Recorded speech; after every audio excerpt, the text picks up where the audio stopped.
o sea, trata de...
No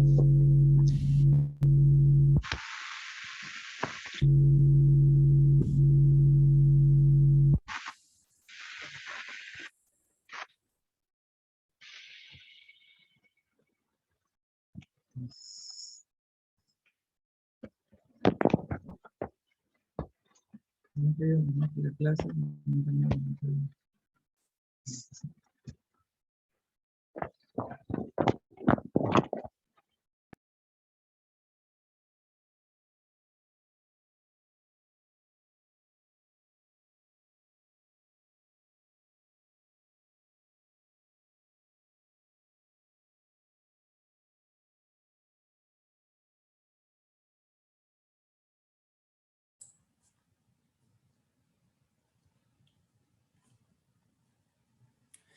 Hola, ¿cómo andan?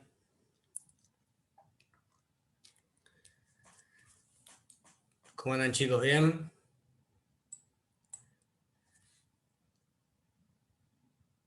¿Qué tal, profe? ¿Bien? Bien, gracias. Bueno, me alegro. Bueno, lo que les voy a pedir en lo posible, si pueden poner las cámaras, les agradezco. Salvo que tengan algún problema en particular, prefiero verlos así nos vamos conociendo. Bueno, para los que no me conocen, mi nombre es Mariano Yerro. Soy ayudante de la cátedra desde el año 2010. Y bueno, hoy sería la primer clase que vamos a tener de este cuatrimestre, nuevamente bajo la modalidad virtual. Así que nada, ustedes ya tienen subido en el campus, creo, el video correspondiente a la bolilla que se va a dar hoy. No sé si lo han chequeado. La idea es con cada clase que tengan ir habilitando en la plataforma el video explicativo que en su momento preparamos los docentes de la cátedra para abordar la materia. Y con la diferencia que este cuatrimestre vamos a hacer Zoom sincrónicos los jueves, dando cada una de las temáticas. Pero bueno, lo bueno que tienen que ustedes ya tienen subido los videos de cada tema explicados, ¿sí? Como si fuera una clase. Profe, Sí. le hago una consulta. ¿Hay algún material para poder leerlo? A mí me resulta mucho más piola leer que ver las clases. ¿Hay No, algún eso material? está buena la pregunta, Sebastián. Es fundamental la lectura del material. Las clases son lógicamente de apoyo para ustedes. Que a ver, lo que se diga, lo que yo diga hoy, en realidad es un refuerzo del tema que ustedes tienen que leer del material y del video que también ustedes ya tienen subido en la plataforma. El material de estudio que se recomienda es, en principio, el manual de Gómez Leo, ¿sí? Osvaldo Gómez Leo. Está subido a la plataforma, después eso ustedes chequenlo, pero cualquier cosa nos avisan. Pero en principio estaría todo subido el material. El manual de Gómez Una Leo... más. ¿Cómo? Una más, digo, ¿todos los profes de Cambiario usan el mismo material? Sí, sí, sí, sí, sí. Ok, Sí, sí. No, gracias. en eso no hay problema. El manual de Gómez Leo, lo bueno que tiene es que trata tanto el pagaré, la letra de cambio, como el cheque, ¿sí? Algunas cosas pueden llegar a estar desactualizadas, pero nosotros le vamos a ir diciendo puntualmente qué cosas. Eh, Después, además del manual de Gómez Leo como bibliografía obligatoria, ustedes tienen que tener el decreto ley 5965 del año 63, que es el que regula la letra de cambio y el pagaré. La ley 24.452 del año 95, reformada por la ley 24.760, que es la ley de cheque, ¿sí? Cheque común y pago diferido. Perdón, ¿reformada por cuál? La 24.760. Después para cheque también, eso ya igual lo vamos a ir viendo, yo les digo más o menos ahora. Después tienen la reglamentación del Banco Central de la República Argentina, que es la reglamentación de la cuenta corriente bancaria, que regula todo el funcionamiento del cheque asociado a una cuenta corriente bancaria. Eh, y bueno, después hay material adicional que también va a estar subido, como fallos, artículos de doctrina, ¿sí? Pero bueno, con cada tema los vamos a ir orientando, ¿sí? Pero bueno, cualquier cosa que no se llegue a ver hoy, el tema está bien tratado en cada uno de los videos, ¿sí? Esto es como un refuerzo. Y bueno, lógicamente, Doctor, una consulta. sí, decime. Después de rendir quiebras, ¿igualmente habría una sola vez por semana cambiario? Sí, sí, seguimos con las clases de los jueves, ¿sí? Ah, Eh, bien, gracias. de todas maneras, Lucía, como te decía, cada tema está, además de la clase que se van a dar los jueves, están tratados en los videos, ¿sí? Para cada tema hay un video grabado por un docente de la cátedra explicando el tema.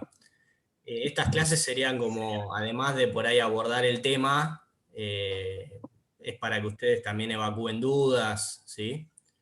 Así que con eso estaríamos abordando toda la materia. Y como les decía, a partir del año 2015, que se sanciona la reforma del Código Civil y Comercial de la Nación, por la ley 26.994, se incorpora una parte general de los títulos valores a partir del artículo 1820 en adelante, hasta el artículo 1851-52, ¿sí? Con anterioridad a la sanción del Código Civil y Comercial, no había, no había una parte general, ¿sí?, que regulara los títulos valores, sino que a partir de la regulación específica de determinados títulos valores, como es la letra de cambio, el pagaré y el cheque,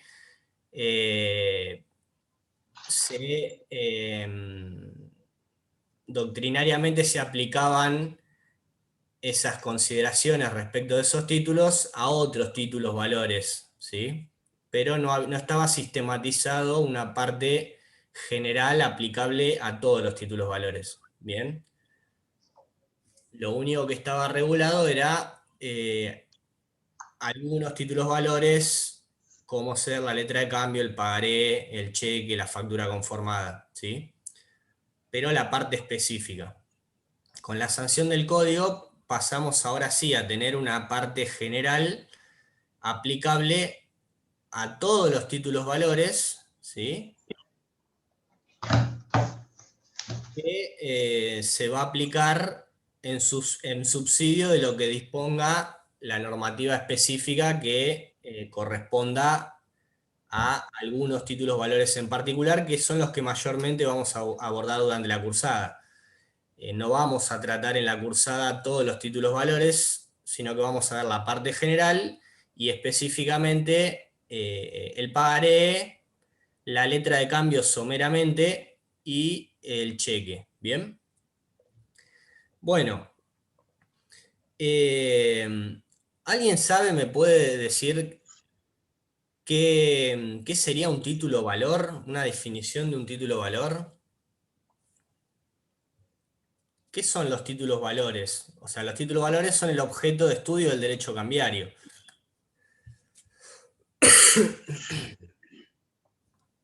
¿Qué sería para ustedes un título valor? Que es lo que nosotros vamos a ¿Es estudiar. un título de crédito? Sí, en nuestro Código Civil y Comercial adoptó como definición la de títulos valores, pero también son conocidos como títulos de crédito, títulos circulatorios, títulos cambiarios, ¿bien? Pero todos responden a una misma realidad. Y bueno, ya en el siglo XIX, un autor italiano, Cesare Vivante, los definió como al título valor o circulatorio de crédito como el documento necesario para ejercer el derecho literal y autónomo en él incorporado. Esta definición, así tan escueta y simple y sencilla como la escuchan, define a la perfección un título valor expresando los caracteres más importantes del mismo, ¿sí? Ustedes van a ver que los títulos valores, como género, tienen ciertos caracteres, ¿sí? Generales, aplicables a todos los títulos valores, ¿sí? ¿Cuáles son esos caracteres de los títulos valores que están contenidos en esta definición? Bueno, básicamente son tres: la necesariedad, la literalidad y la autonomía, ¿sí? ¿Qué quiere decir que los títulos valores son necesarios? ¿Qué les parece? ¿Por qué un título valor es necesario?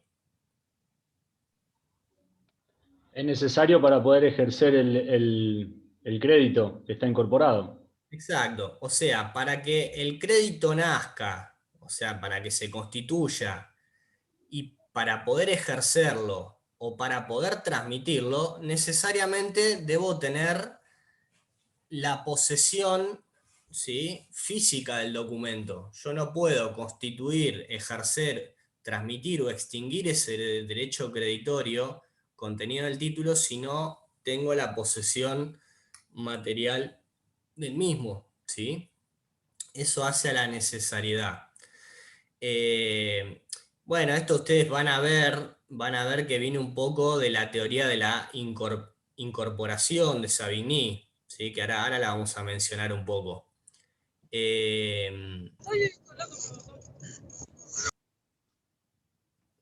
Bueno, además de la necesidad, se dice que los títulos valores son literales. ¿Qué significa que son literales?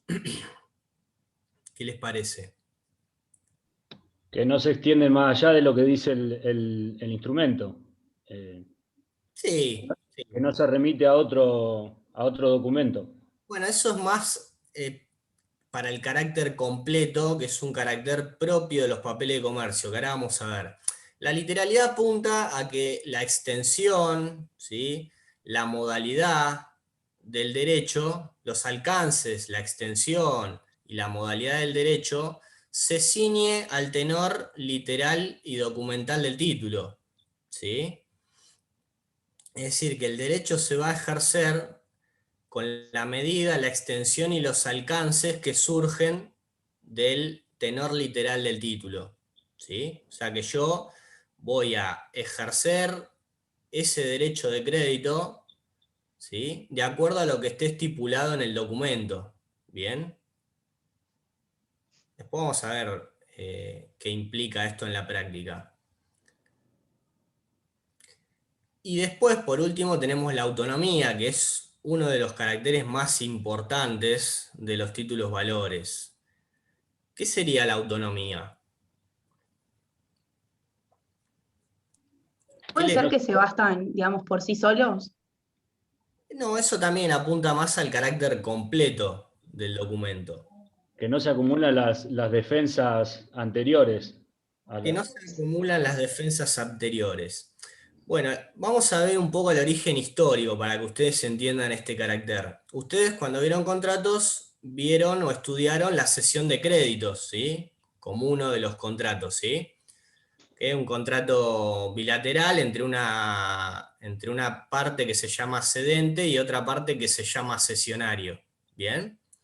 En la cual una de las partes, es decir, el cedente, cede un crédito, ¿sí?, a otra persona que se llama cesionario,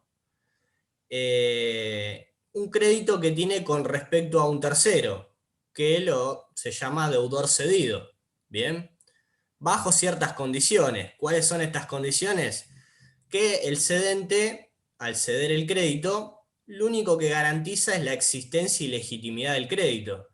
Es decir, que ese crédito que tiene contra un tercero existe y es legítimo, pero no garantiza el cobro del mismo, salvo, lógicamente, como dice el código, que la insolvencia del deudor sea anterior y pública a la cesión. Bien.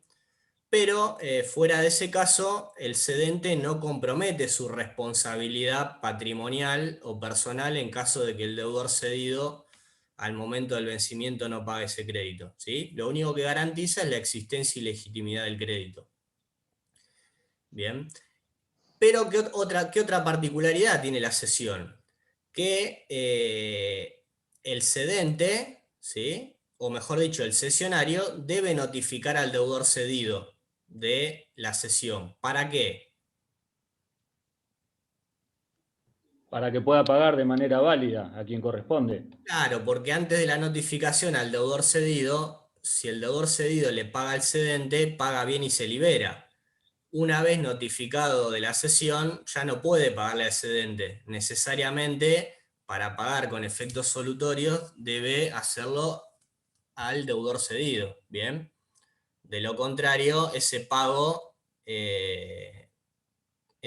realizado al cedente sería un pago mal efectuado, y quien paga mal paga dos veces.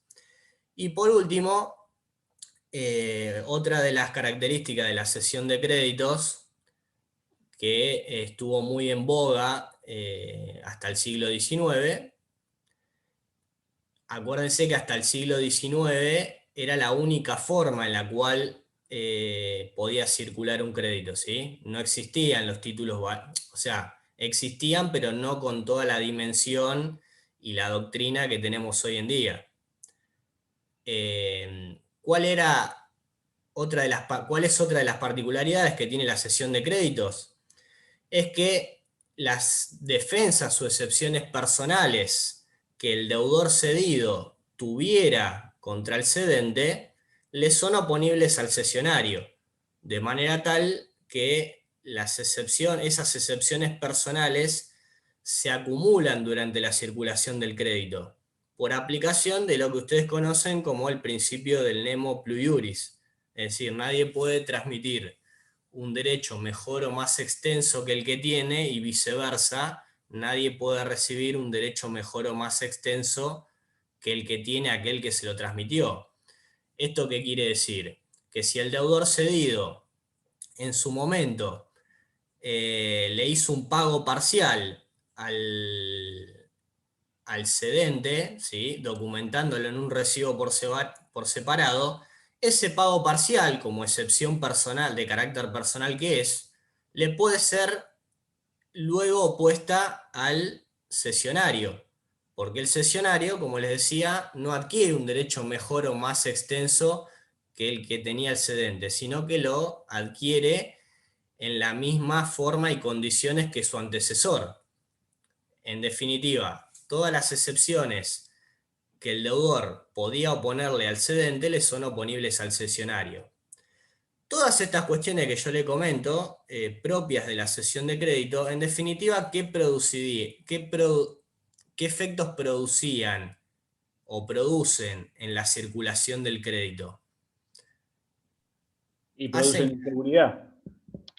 Sí, inseguridad porque, por un lado, el cesionario al momento del vencimiento no sabe si efectivamente va a cobrar o no va a cobrar, y con qué alcances. No tomamos asistencia, Walter. En definitiva, no sabe si el deudor le va a poder oponer excepciones o defensas que tuviere contra personas anteriores que intervinieron durante la circulación, ¿sí? O sea, al cesionario le ceden un crédito y no sabe al momento de ir a cobrarlo si el deudor le va a poner alguna defensa o excepción que tuviere contra el cedente del crédito. Por otro lado, la forma de transmitir un crédito era a través de un contrato de cesión, ¿sí? O sea, todas estas cuestiones hacían que la circulación del crédito fuera lenta, ¿sí? Que no sea cierta ni que sea segura. Bien. porque como les decía, en definitiva, el cesionario, al momento del vencimiento, no sabía ciertamente si estaba expuesto a alguna defensa o excepción que el deudor pudiera tener contra el cedente del crédito, ¿bien? El derecho cambiario justamente lo que busca romper es con estas cuestiones propias de la cesión de crédito, ¿sí? En definitiva, la finalidad del derecho cambiario, y todos van a ver que se circunscribe a esto, es lograr la rápida, certera y segura circulación del crédito. Es decir, que el crédito circule de forma rápida, de forma certera y de forma segura. ¿Cómo se van a cumplir estas finalidades?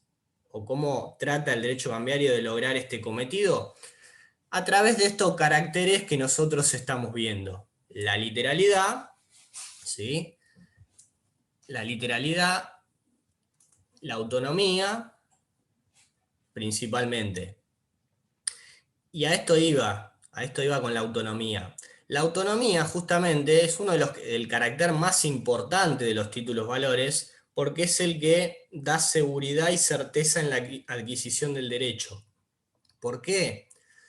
Porque al portador legítimo, ya vamos a ver qué se entiende por portador legítimo, que es en definitiva aquella persona que tiene el título conforme a su ley de circulación, es decir, el acreedor de la prestación contenida en el título y quien va a reclamar el pago del mismo.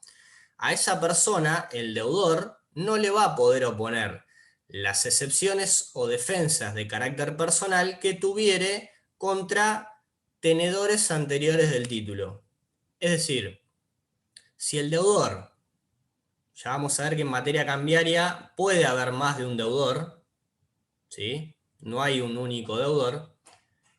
Si ese deudor o cualquiera de los deudores tuviera alguna excepción o defensa de carácter personal contra alguna otra persona que en su oportunidad hubiera tenido el documento en su poder, esas excepciones no se las va a poder oponer a quien en definitiva tenga el título en carácter de portador legítimo al momento del vencimiento, ¿sí? Por eso se dice que el crédito en materia cambiaria circula de manera autónoma, como si el portador hubiera contratado, ¿sí?, directa y originariamente con el deudor, a quien le reclama el pago, ¿sí? Es lo que Gómez Leo define como una prescindencia subjetiva, ¿sí? Es decir, la imposibilidad por parte del deudor de poderle oponer excepciones de carácter personal al portador legítimo.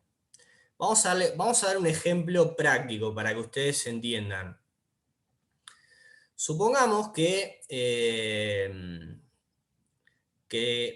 yo tengo una deuda con Andrés, ¿sí? Tengo una deuda con Andrés, le compré un auto de su propiedad y me quedó un saldo de precio por pagarle y documentamos ese saldo de precio en un pagaré. Es decir, yo le firmé a Andrés un pagaré documentando ese saldo de precio. ¿Bien?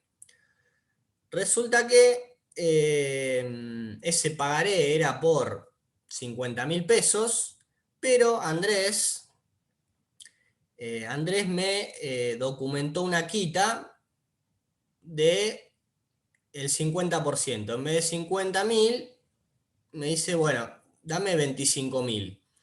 Y esa quita la documentamos en un instrumento por separado, ¿sí? Es decir, firmamos un papel por medio del cual Andrés, en su carácter de acreedor, establece una quita de 25.000 pesos respecto del crédito documentado en un pagaré librado en tal fecha, ¿sí?, por la suma de tanto, ¿bien? Y esa quita, instrumentada de esa forma, me la quedo yo, que soy el librador del pagaré. ¿Bien? Ahora bien, el pagaré lo tiene Andrés, ¿sí? Que hasta este momento vendría a ser el portador legítimo del título, es decir, el acreedor en la relación cambiaria. Ahora, si después si Andrés me viniera a cobrar a mí al momento del vencimiento 50.000 pesos, yo le podría oponer como excepción la quita que pactamos entre nosotros.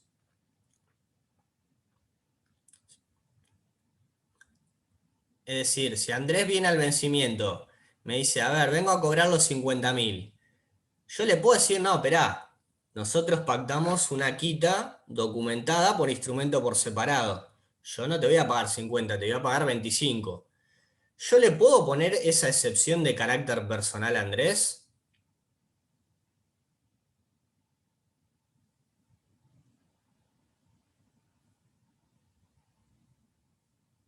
Sí, Sí, obvio, obvio.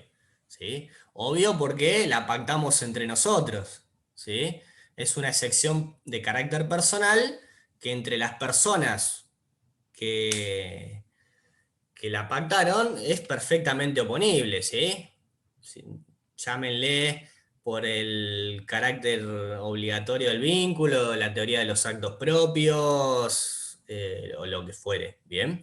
Ahora, si Andrés con posterioridad decidiera transmitir ese pagaré, que ya vamos a ver que el medio de transmisión de los títulos valores por excelencia es el endoso, que no es ni más ni menos que una firma puesta al dorso del título.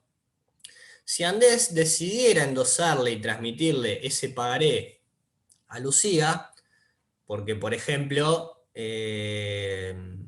nada, le quería donar una plata y le endosó ese pagaré, ¿bien? Si al momento del vencimiento viniera Lucía a querer cobrarme ese pagaré, ¿sí? Los 50.000 pesos que dice ese pagaré, ¿yo le podría oponer a Lucía esa excepción de carácter personal que yo tengo con Andrés? Es decir, esa quita que nosotros pactamos. No, ¿por No. qué? ¿Por qué?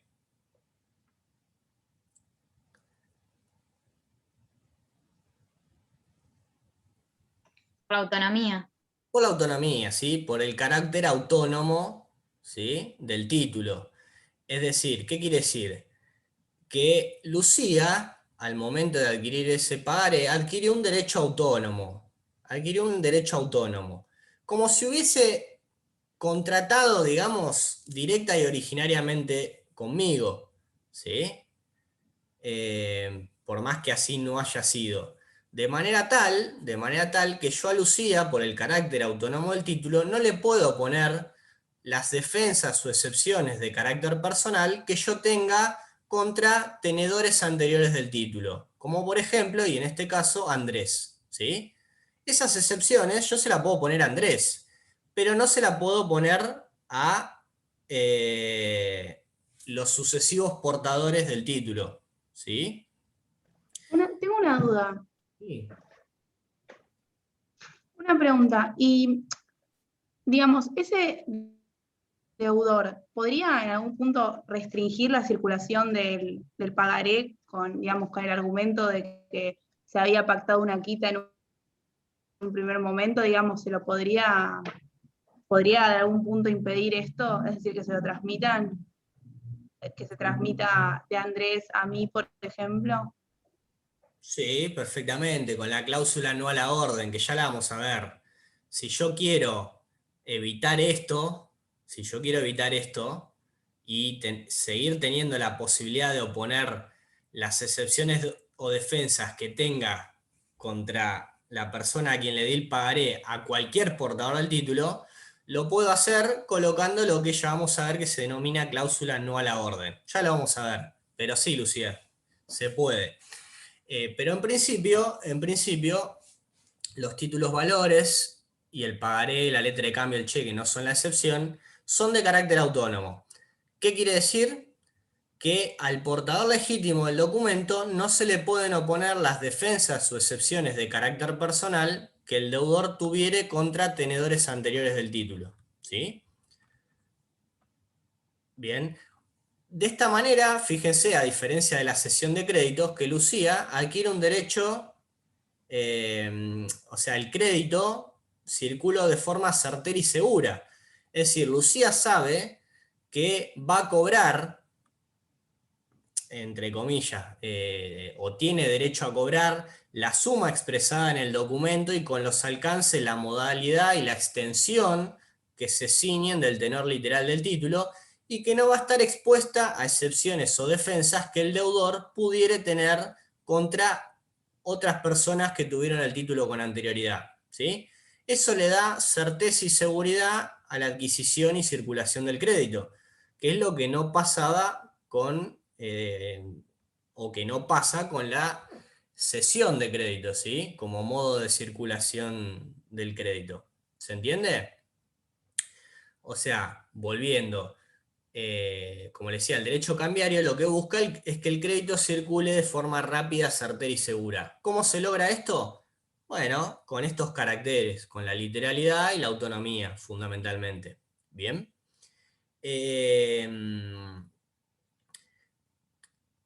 Acá fíjense que yo transmití un derecho mejor y más extenso, o mejor dicho, Andrés le transmitió a Lucía un derecho mejor o más extenso que el que tenía, y viceversa, Lucía recibió un derecho mejor o más extenso que el que tenía quien se lo transmitió. O sea, no se lo transmitió con los defectos o las limitaciones que tenía su crédito, ¿sí? Como por ejemplo la quita. Lo mismo es aplicable a un pago parcial, a una espera u otras excepciones o defensas de carácter personal. Bien. ¿Cómo se logra esto de la autonomía? Bueno, a través de lo que ustedes van a leer como teoría de la incorporación. ¿Sí? ¿En qué consiste más o menos y someramente la teoría de la incorporación que elaboró Savigny en el siglo XIX? Es una teoría que aplica a las cosas muebles, porque en definitiva el título, valor como papel, es una cosa mueble, ¿sí? Aplica a las cosas, mejor dicho, aplica al derecho de crédito, al crédito, el régimen de las cosas muebles. Bien, o sea, como ustedes saben, los derechos, ¿sí? Los derechos tienen un régimen propio y distinto a las cosas muebles en cuanto a su transmisión, ¿sí? Y les es aplicable, como vimos, el principio del nemo plus iuris. Nadie puede transmitir un derecho mejor o más extenso. Entonces, ¿cómo hago yo para, en materia cambiaria, romper con ese principio de que nadie pueda transmitir un derecho mejor y más extenso que el que tiene? Aplicándole al régimen de circulación de los créditos o derechos el régimen de las cosas muebles, ¿sí? Porque como ustedes saben, las cosas muebles, la posesión vale título, ¿sí? Si yo tengo una cosa mueble, ¿sí? Tengo la posesión, quien adquiere esa posesión de la cosa mueble vale título y puede repeler cualquier acción reivindicatoria si es de buena fe, ¿sí? Entonces, Savigny lo que hizo es aplicar el régimen de las cosas muebles a la circulación del crédito, ¿sí?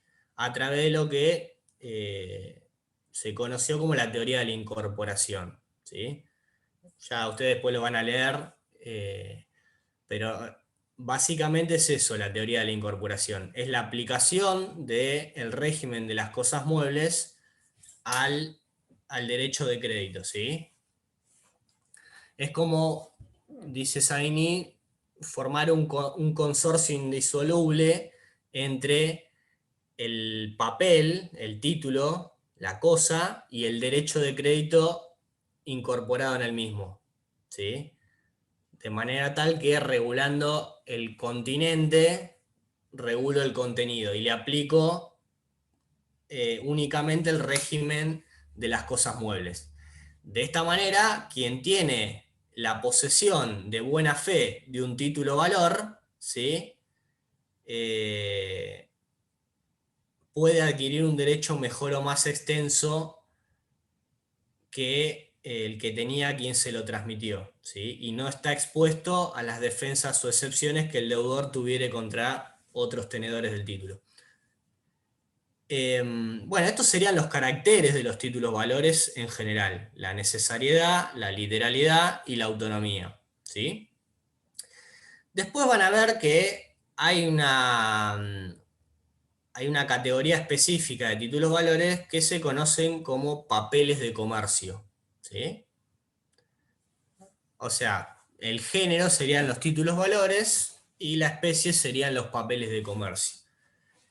Los papeles de comercio son justamente lo que nosotros vamos a estudiar particularmente durante el transcurso de la cursada, que son la letra de cambio, el pagaré y el cheque, ¿sí?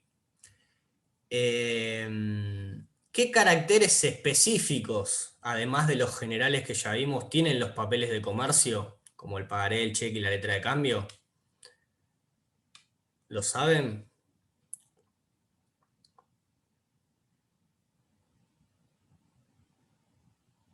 Además de necesarios, literales y autónomos, son completos, formales y abstractos, ¿sí? ¿Qué quiere decir que son completos? Bueno, ahí algo ustedes dijeron, ¿sí? La competitividad de los papeles de comercio es como la literalidad en su máxima expresión, es decir, que para configurar algún aspecto de la relación de crédito, yo no me puedo remitir a documentos extraños al mismo título. A ver, es decir, lo que no está en el título no está en el mundo, se suele decir. O sea, si no está en el título, no me puedo remitir a otros documentos para configurar o completar algún aspecto de esa relación creditoria. Ejemplo, si yo con Mariela celebro un contrato de mutuo, ¿sí? Porque le presto plata, y pacto que la no devolución del capital prestado al momento del vencimiento aparejará o causará la mora de pleno derecho, y establecemos una cláusula de interés moratorio del 5% mensual, y para documentar ese crédito yo celebro, redacto un pagaré, pero después no pongo esa cláusula de intereses en el pagaré. Cuando yo quiera ejecutar el pagaré, no puedo pretender que se aplique la cláusula de intereses que está en el contrato de mutuo, si no está en el pagaré, ¿sí? O sea, ¿con esto qué les quiero decir? Que por el carácter literal, el derecho se va a ejercer con los alcances, la medida y la extensión de lo expresado en el documento. Y a la vez, por el carácter completo de los papeles de comercio, yo no me puedo remitir a documentos o elementos extraños al propio título para configurar algún aspecto o modalidad de esa relación jurídica de crédito. Lo que no está en el título no existe, ¿sí? No existe. ¿Bien? Después, el carácter formal, ¿qué quiere decir? Que los papeles de comercio son formales. Que el incumplimiento de los requisitos que la propia ley establece para cada uno de los papeles de comercio están establecidos bajo pena no ya de la nulidad, ¿sí? Sino de la inexistencia misma del título. Es decir, nosotros cuando veamos pagaré, letra de cambio y cheque, van a ver que tanto el decreto ley 5965 como la ley 24452 establecen determinados requisitos extrínsecos, ¿sí? Para que estemos en presencia de un pagaré o de un cheque o de una letra de cambio. Si faltaren alguno de esos requisitos que la ley establece y no hubiere lo que se conoce como suplencia legal, que ya lo vamos a ver, ya no estamos en presencia de un pagaré, una letra de cambio, un cheque. Ese título no existe como tal. ¿Podrá ser un instrumento privado? ¿Podrá ser un instrumento privado que igual permita reclamar el cobro de la deuda? Sí, perfectamente. Mientras tengamos un acreedor, un deudor, una suma líquida o fácilmente liquidable, podremos iniciar un cobro ejecutivo que habilite la preparación de la vía, podemos reclamarlo, podremos reclamarlo en justicia, eso no cabe duda. Lo que sí no vamos a estar en presencia de un pagaré, de una letra de cambio, de un cheque, ¿sí? Esto que quede claro. O sea, valdrá como otra cosa, será otro título, pero no va a ser ni un pagaré, ni una letra de cambio, un cheque. Eso quiere decir el carácter formal de los papeles de comercio. Y por último, el carácter abstracto. ¿Qué quiere decir que los papeles de comercio son abstractos? ¿Qué les parece?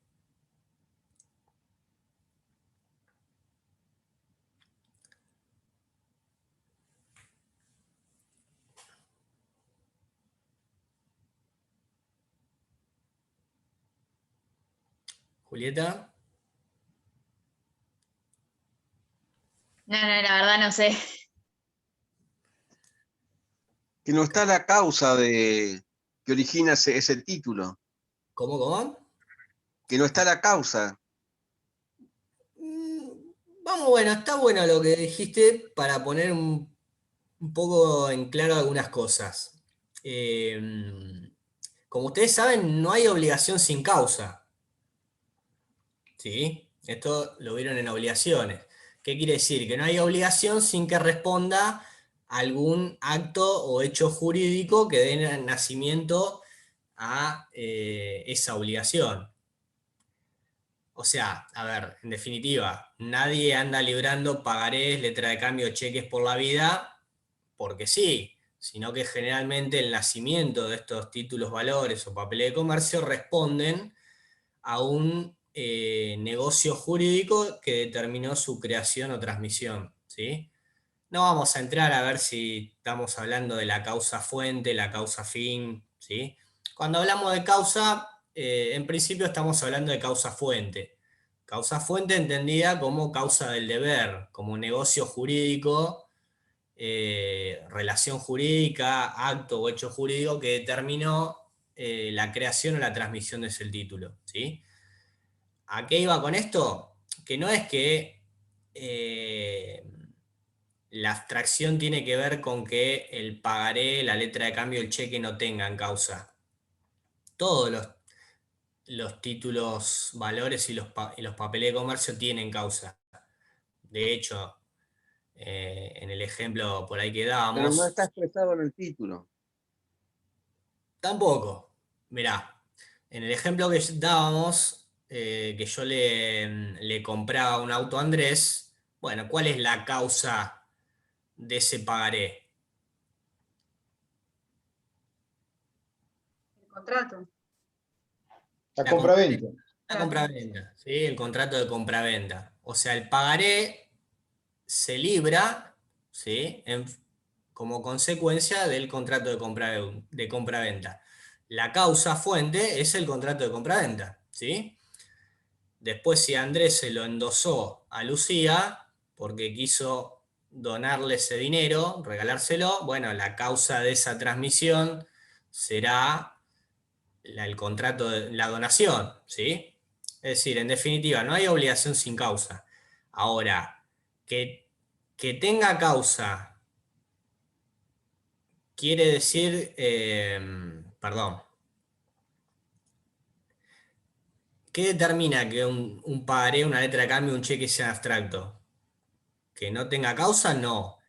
¿Que no esté documentada en el título? Tampoco. ¿Por qué? No sé si ustedes vieron los pagarés, los formularios pre-redactados de pagaré. ¿Alguien vio algún pagaré? ¿Sí? Sí, sí. Bueno, si ustedes, ya vamos a ver algunos, yo les voy a mostrar. Si ustedes ven, Normalmente dicen concepto de, pero normalmente se dejan blanco. a ver si tengo alguno para mostrarles.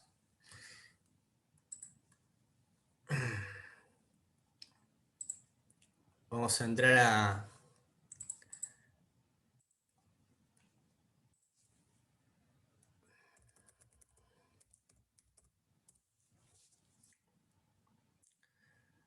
Vamos a entrar al sistema del Poder Judicial para mostrar algún pagaré que ustedes puedan ver. Esto que nosotros estamos viendo hoy es el pilar del derecho cambiario. O sea, si ustedes entienden esto, les va a ser mucho más fácil el estudio de la materia. Ahora vamos a ver por qué... Profesor, una pregunta. Decime. Te escucho, ¿no? No, que nosotros algo así habíamos visto medio parecido cuando estudiamos para el parcial de concursal, el tema de la causa con respecto a los títulos valores que generó un problema en su momento, ¿no? Al momento de verificar Diffry y los traslínea. créditos. Que, Diffry y traslínea. claro, sí, esos dos fallos. Sí, Claro, lo que que pasaba... en realidad en este caso vendría a ser como una excepción, ¿no? Porque sí lo tienen que demostrar en realidad la causa, si no, bueno, generó muchos problemas. Claro, porque en esos plenarios en materia concursal, ¿qué pasaba? Para buscar, ¿cómo se llama?, las mayorías necesarias, ¿sí? El deudor libraba pagarés, digamos, inventados, que se lo daba, no sé, a conocidos o amigos, o sea, eran pagarés, o sea, existían, pero en realidad eran truchos a los efectos de obtener las mayorías y obtener y llegar a la homologación de un acuerdo preventivo que por ahí tenía condiciones media espurias o que no favorecían a a los acreedores verdaderos, ¿no es Claro, pues cierto? capaz paga menos, iba a terminar pagando menos porque ese Claro. pagaré capaz valía 1 millón y lo de los otros acreedores no valía nada. Eran créditos inventados, inexistentes, que obviamente estaban documentados únicamente en pagarés, ¿sí? Que después, claro, cuando iban a verificar ante el síndico, lógicamente no tenían documentado, o sea, no estaban, ¿cómo les puedo explicar? No existía una causa, no existía un negocio jurídico que los respalde. Entonces, como eran fraudulentos, a partir de eso, de Diffry tras línea, lo que se exigió es que el concursado o fallido, o mejor dicho, que los acreedores tengan la obligación de demostrar la causa de emisión o de transmisión del título, ¿sí? Para evitar este tipo de cosas. Más allá de que el pagaré sea abstracto, ¿sí? A ver, ya les voy a mostrar. Les voy a compartir la pantalla para que ustedes vean.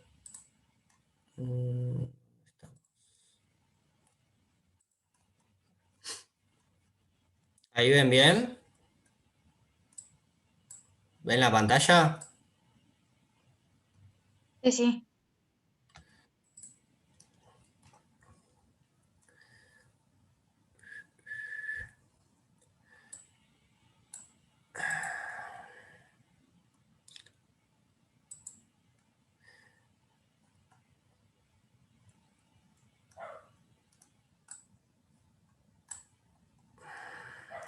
Bueno, este es un expediente digital.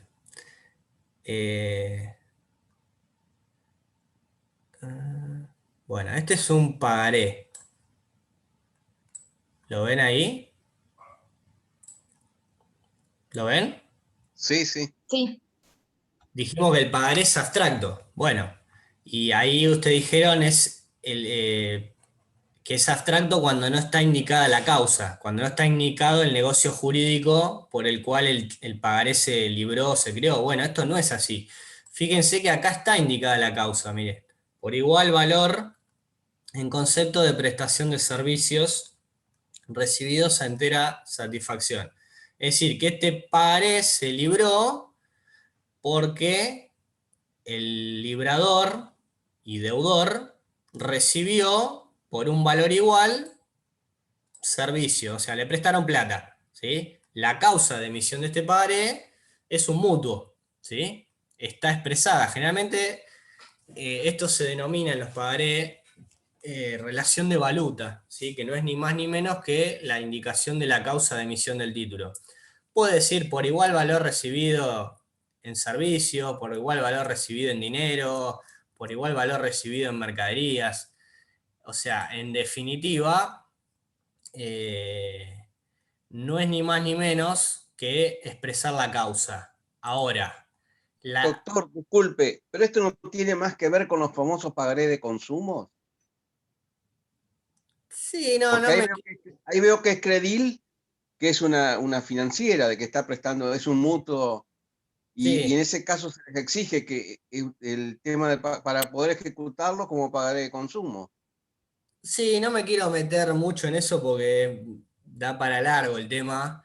Sí, efectivamente es un pagaré de consumo, pero de todos modos, todos los pagaré, los formularios esos que ustedes compran en cualquier librería, tienen la posibilidad de completar la causa de emisión del título, ¿sí? A lo que yo iba, que por más que el pagaré exprese la causa de emisión del título, eso no lo transforma o con eso no deja de ser abstracto el pagaré, ¿sí? O sea, el hecho de que el pagaré o la letra de cambio o el cheque tenga documentada la causa por la cual se creó, no implica que ese título deje de ser abstracto y pase a ser un título causal, ¿sí? ¿A qué iba con esto? O sea, en definitiva, ¿qué implica la abstracción? ¿Qué implica decir que un pagaré, una letra de cambio o un cheque son abstractos? ¿Qué implica? Ya vimos que abstracto no significa que no tenga causa y que para ser abstracto, o sea, que tenga documentada la causa no deja de ser abstracto, ¿sí? Ahora, ¿qué quiere decir que es abstracto el pagaré, la letra de cambio, el cheque? Si yo le digo, este pagaré que yo les muestro es abstracto.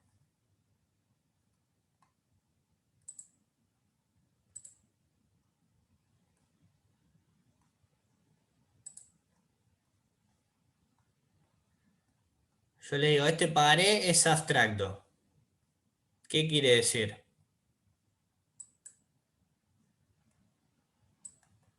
¿Qué me dirían ustedes?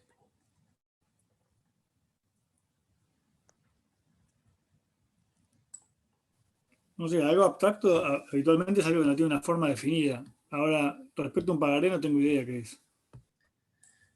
Que sea abstracto implica que va a circular, ¿sí? Independientemente de la causa que le dio origen a la creación o la transmisión del título. Es decir, ¿quiere decir que no tiene causa? No, la causa existe. Tanto al momento de crearse como de transmitirse, existen distintas causas que motivaron la creación y la transmisión. Lo que implica que sea abstracto es que el título va a circular abstraído o en forma independiente de la causa que originó su creación o su transmisión, ¿sí? Implicando ello que al portador legítimo del título, no se le pueden oponer defensas o excepciones nacidas de la causa de emisión o de creación del título. Es decir, al portador legítimo, ¿qué defensas o excepciones no se le pueden oponer? Ya vimos que no se le pueden oponer defensas o excepciones personales, ¿sí? en virtud de la autonomía. Quita, pago, espera, novación. Ahora, que sea abstracto, ¿qué quiere decir? Que no se le pueden oponer excepciones o defensas vinculadas a la causa de emisión del título o de transmisión. ¿Qué tipo de defensas se les ocurre como propias de la causa de emisión o de creación? En este caso, por ejemplo, van a Credil y piden un préstamo. Y Credil después se lo transmite, se lo endosa a Sebastián, el pagaré. ¿Qué quiere decir? Que Sebastián adquirió un derecho, adquirió un pagaré que es abstracto. Por ejemplo, yo, librador de ese pagaré, ¿qué defensas o excepciones no le podría oponer a Sebastián?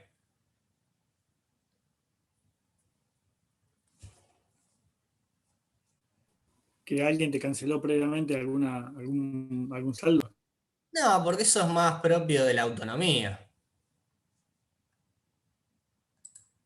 Eso tiene que ver con la autonomía.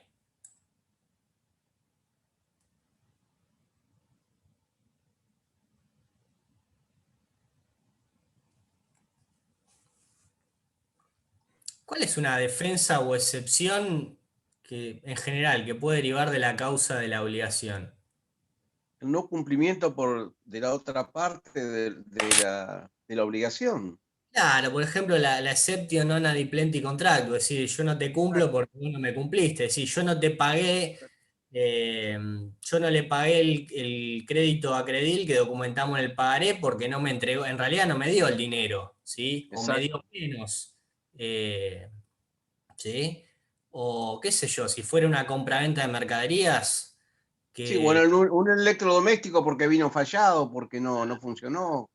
ustedes van a Red Megatone, compran un lavarropas y el lavarropa no anda, ¿sí? Entonces después de Red Megatone endosa ese pagaré que ustedes crearon y cuando le vienen a cobrar decís, no, yo no te pago porque el lavarropa que compré en Red Megatone no anda. Bueno, no. ¿Puedo poner esa excepción? No. ¿Por qué no? Porque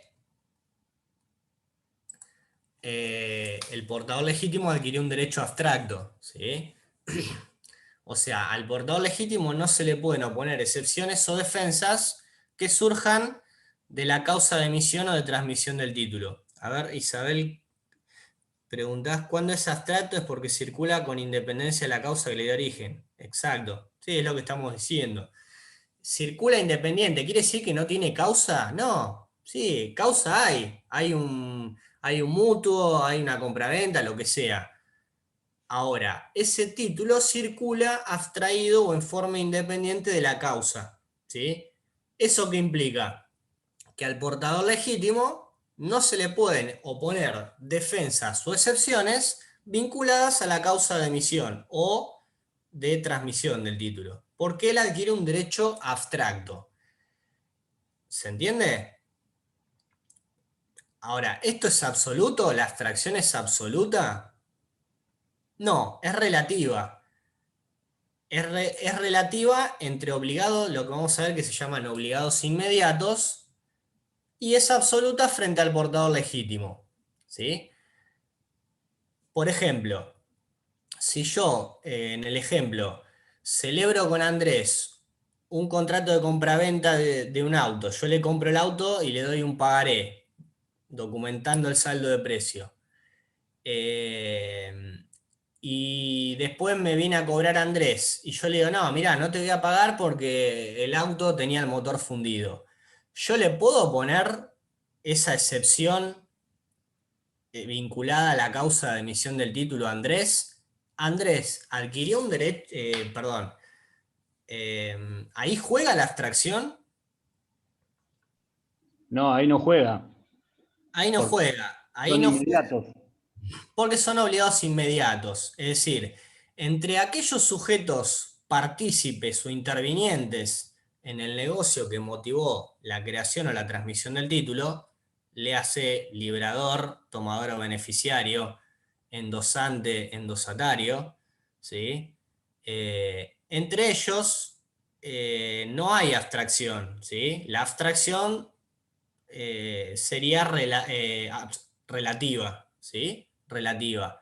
Porque justamente ellos participaron en el negocio jurídico, ¿sí? No podrían desconocer las limitaciones o defensas propias de un negocio en el cual ellos participaron. Sería un poco de mala fe que yo no le puedo poner a Andrés o le tuviera que pagar cuando el auto que me vendió efectivamente tenía el motor fundido, ¿sí? Porque distinto es si Andrés se lo endosa, se lo transmite a Camila, y Camila es tercera portadora de buena fe, no tiene ni idea de dónde Andrés sacó ese pagaré, si me vendió un auto, si el motor estaba fundido. O sea, ahí sí la abstracción es absoluta y yo no le puedo poner las defensas o excepciones nacidas de la causa de emisión del título. Porque Camila adquirió el título de buena fe, es portadora legítima, ¿sí? Y es extraña al negocio que motivó la transmisión del título y en el cual se originó esa defensa causal, ¿sí? Si ella fuera de mala fe, bueno, ahí sería otra cosa. ¿Bien? No pasa nada, Mariela. ¿Sí? ¿Se entiende? Usted, todas estas cosas, siempre busquen la explicación en esto que yo les decía al principio, de la finalidad del derecho cambiario. Lo que busca el derecho cambiario es la rápida, certera y segura circulación del crédito. Es decir, que en definitiva, quien adquiere un crédito lo haga de forma certera y segura, y que no esté expuesto a eventuales defensas que se hayan originado durante la circulación, ¿sí? Camila quiere cobrar, no tiene por qué estar expuesta a ver si el motor del auto que me vendió Andrés estaba fundido o no. ¿Cómo protegemos el crédito, la circulación?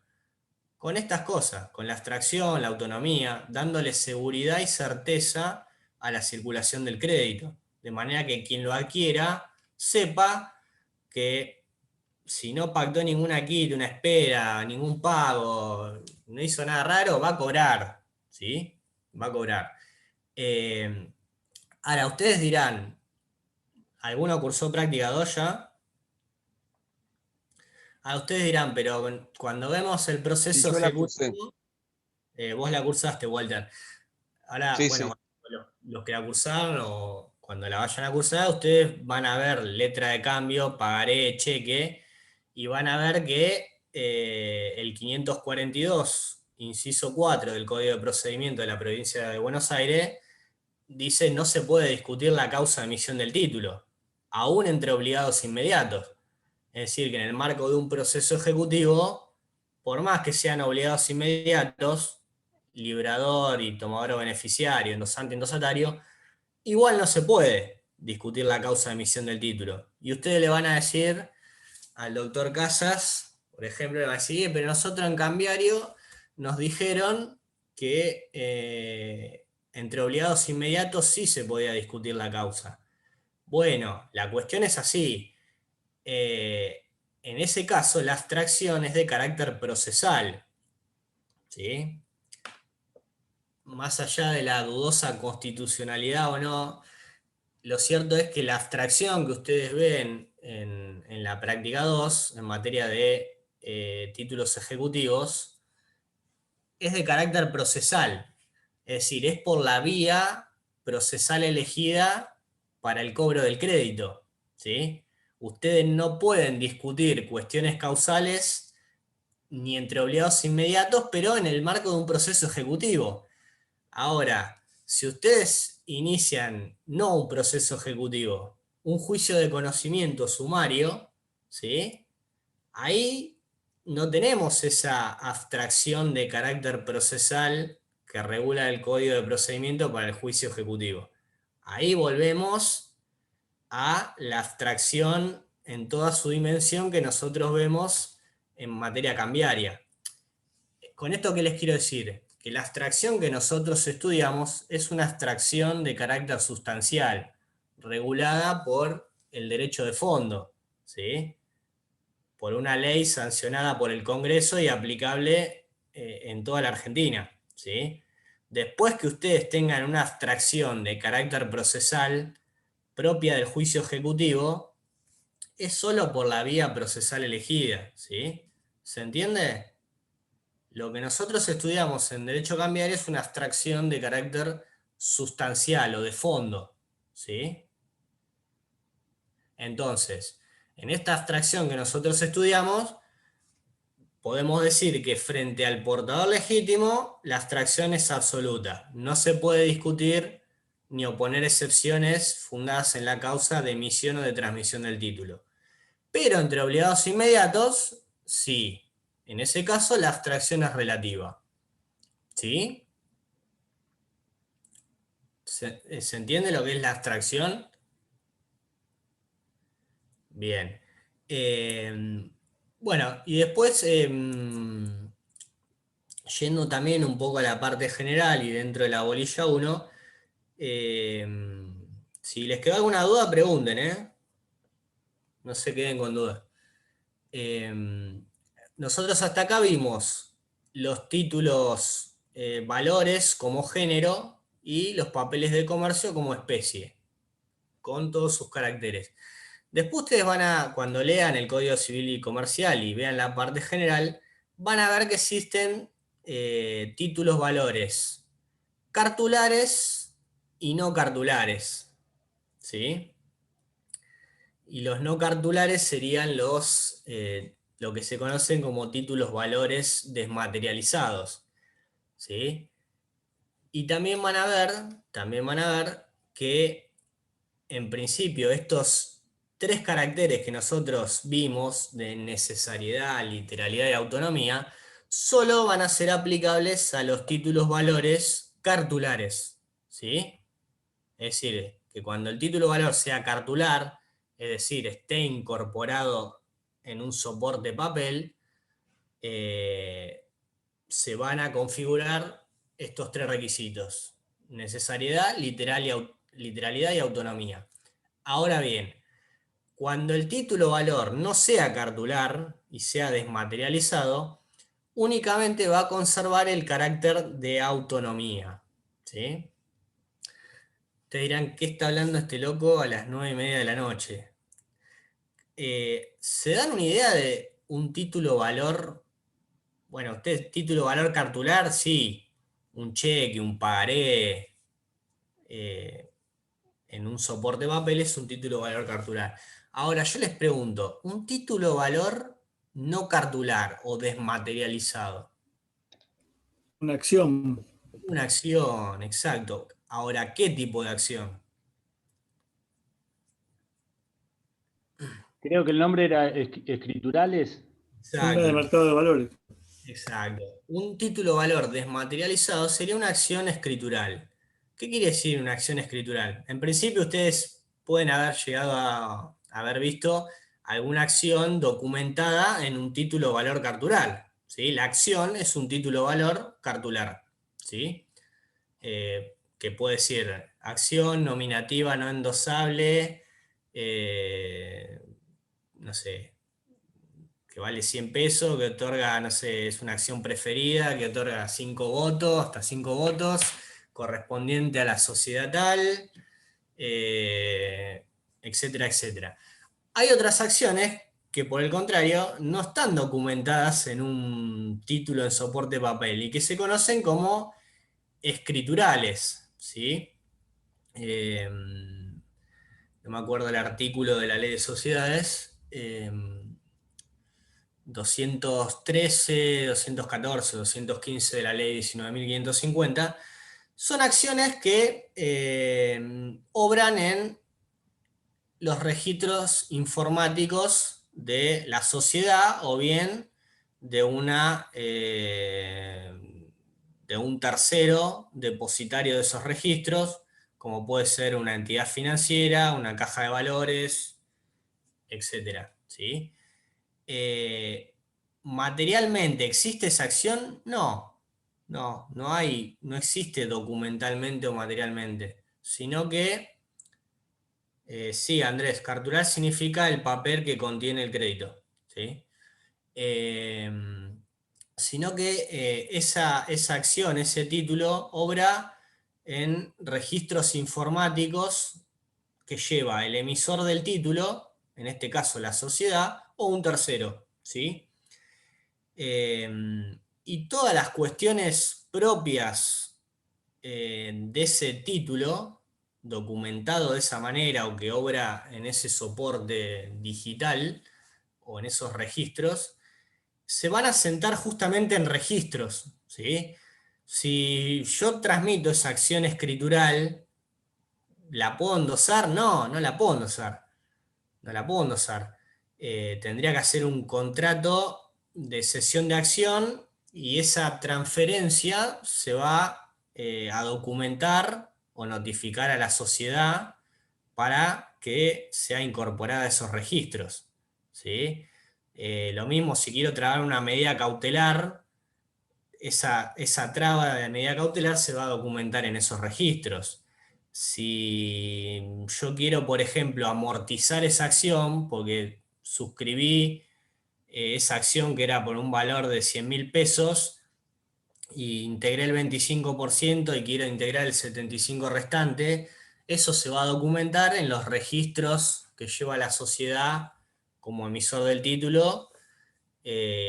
O sea, no hay una constancia, un título, materialmente hablando, en el cual se documente cuestiones propias de ese título, ¿sí? Y ustedes dirán, y bueno, pero cuando quiero ejercer el derecho, por ejemplo, quiero ir a votar a la asamblea, no tengo la acción, ¿cómo acredito que soy titular de 100 acciones escriturales? Bueno, ahí no juega la necesariedad, ¿sí? La necesariedad y la literalidad.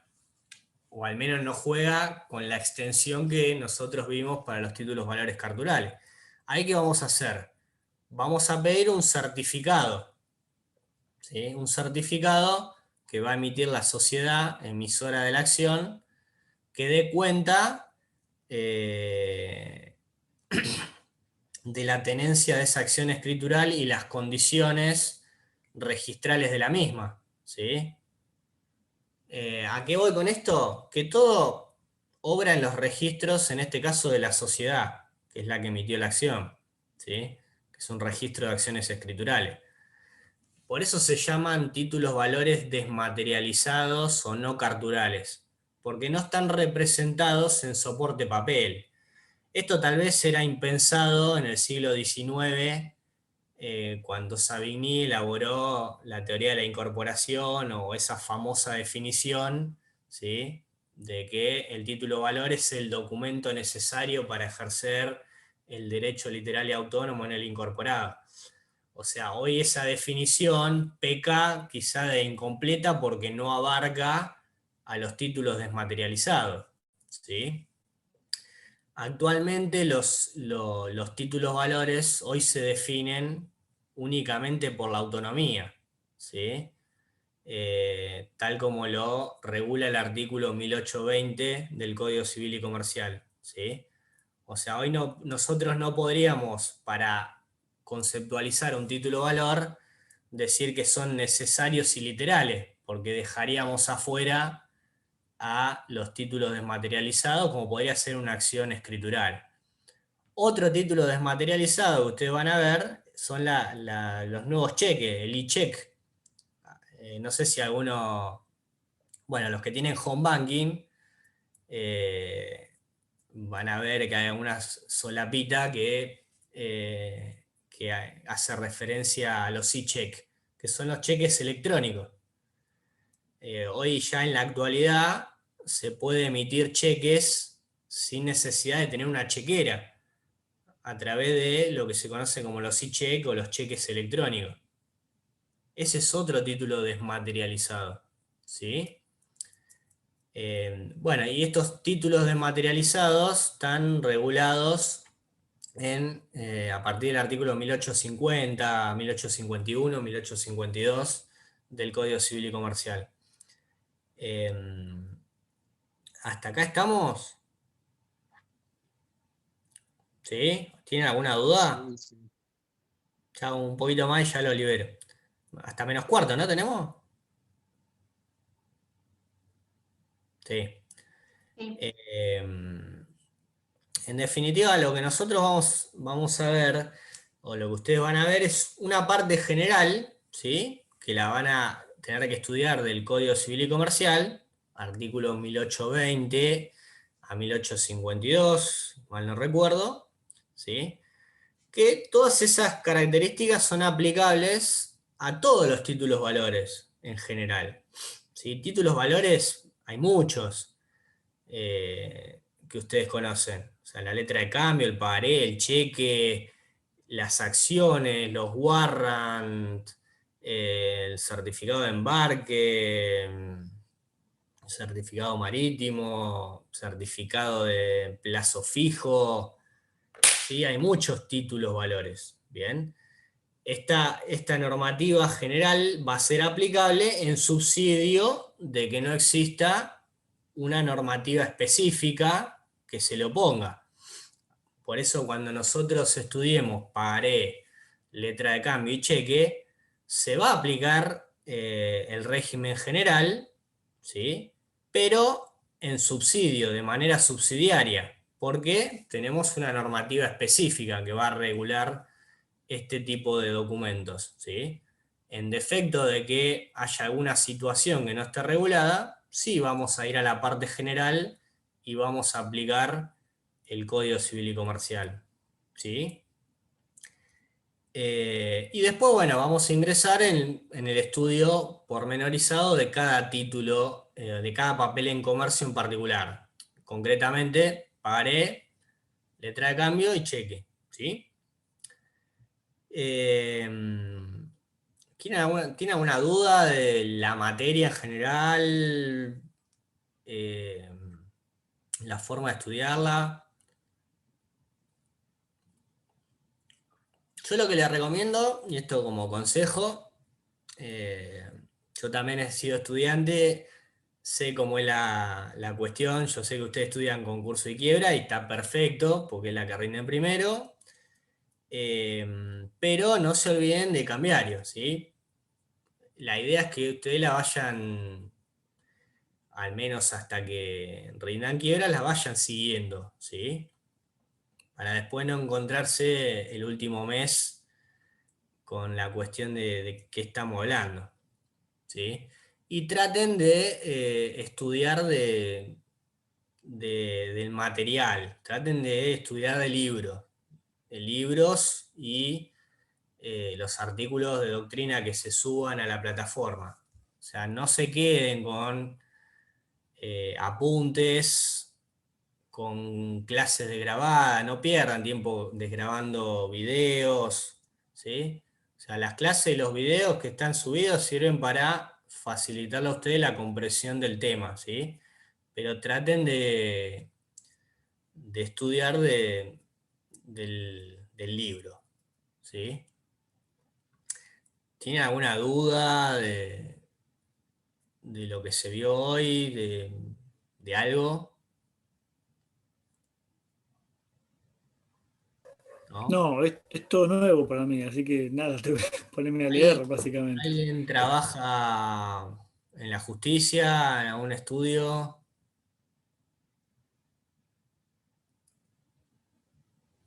¿No? No, es lógico que sea todo nuevo. La idea es ir, a medida que se dan los temas, tratar de por ahí llevándolo un poco a la práctica. No crean que esto es tan abstracto y que no tiene aplicación práctica. Al contrario, el pagaré. No, yo de hecho, esas cosas que vos contás, como he tenido cheques, he visto, me han querido pagar con pagarés y demás, estuve en el comercio, digamos, pero digamos, legalmente, jurídicamente, no tengo idea, tenía un manejo insalubre, digamos, de las No, normas que rigen esto. Fíjense, el otro día, qué importante que es esto, que usted por ahí, algunas cosas les parece una pavada. El otro día, yo trabajo en un juzgado civil y comercial, por ejemplo, ejecutaron 10 pagarés en dólares, más o menos, supóngase, $5.000 representaban todos esos pagarés. La cuestión de que lo ejecutaron y no estaban completos esos pagarés, no estaban bien completados, estaban en blanco, ¿sí? Ya vamos a ver cuando veamos pagaré los requisitos para completarlo, cómo se completan, cuáles son los requisitos esenciales. Y usted, bueno, ¿qué pasó? Todavía no pasó, pero en esos casos, fíjense que se rechaza la ejecución y el cliente pierde $5.000, por ejemplo, ¿no es cierto? Más las costas. Sí, malas costas, con una base regulatoria, $5.000 convertido a peso, no sé, con una torta de guita. O sea, después tienen que ir a decirle al cliente, no, mirá, el juez nos rechazó la demanda porque, nada, yo me olvidé de completar, me olvidé de completar bien el pagaré, no lo completé bien. La verdad que tenía flojo cambiario. Y no, son cosas que pasan en la práctica. Yo no digo que esta sea la materia más importante de la carrera, pues no lo es, o sea, todas son importantes en su justa medida, pero se aplica en la práctica, ¿sí? De hecho, hay mucha circulación de pagaré. O sea, hoy si la mayoría de la gente va a pedir préstamos y esos préstamos se documentan en pagaré, ¿sí? Por ahí, cuando alguna de las partes está bancarizada, van a ver un cheque, pero después en el común de la gente, ¿sí? Que va a pedir un préstamo, no sé, a entidades por ahí de menores requisitos, ¿sí? Documentan eso con un pagaré, entonces ustedes van a ver que hay muchos pagarés ejecutados, cheques también se ven. Entonces, tiene aplicación práctica, ¿sí? Entonces, esto que ustedes van a estudiar a lo largo de este cuatrimestre en la materia, lo van a poder aplicar en la práctica y qué sé yo, traten de sacarle jugo porque después, el día de mañana, posiblemente tengan que ejecutar un pagaré o defender a un cliente que lo están ejecutando en base a un pagaré que firmó. Y quizá con alguna de estas cosas que ustedes estudien, pueden ganar o perder un juicio, ¿no? Así que nada, bueno. Por hoy la dejamos acá y nada.